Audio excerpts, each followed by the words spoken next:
One about it says everyone's autistic or ADHD or depressed. Okay.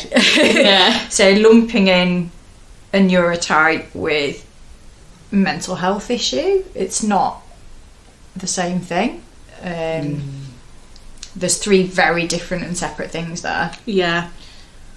And I do think sometimes I get the impression that people, if I disclose the fact that I'm autistic, it is seen in itself as like a mental health issue. Yeah.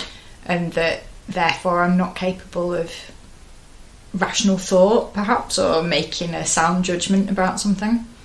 Definitely. I think from my experience, definitely, with linking to that, is as soon as you go to like a medical professional and you mention that you're autistic or ADHD or in any way neurodivergent, their first response is to send you to a mental health team, and you're like, but they don't have a clue.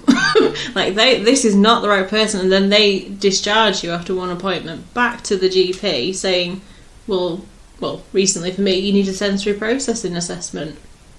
Nobody knows who does them. For over 18s, there are loads of places that do them for under 18s, but not over 18s.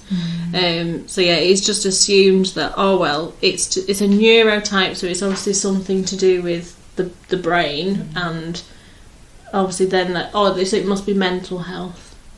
Do you know what I think is part of that as well? The fact that so many, if you've gone undiagnosed as a child and you've entered adulthood and you are autistic, or you have, your ADHD, the likelihood is, if you're undiagnosed, you probably will have additional mental health issues, because you've had to kind of endure and get through somehow, and also that people are not seen for assessment in adulthood a lot of the time unless they're in absolute crisis. Yeah. It's not, doctors aren't seeing healthy, happy, undiagnosed autistic people and giving them an assessment and diagnosing them, are they? It's only when it hits a really dangerous point, I think, for a lot of people, where they are really in need of some sort of therapy or medication, or they've got problems, financial issues, or problems with employment, or they're having a lot of other issues in their lives, then it's flagged up.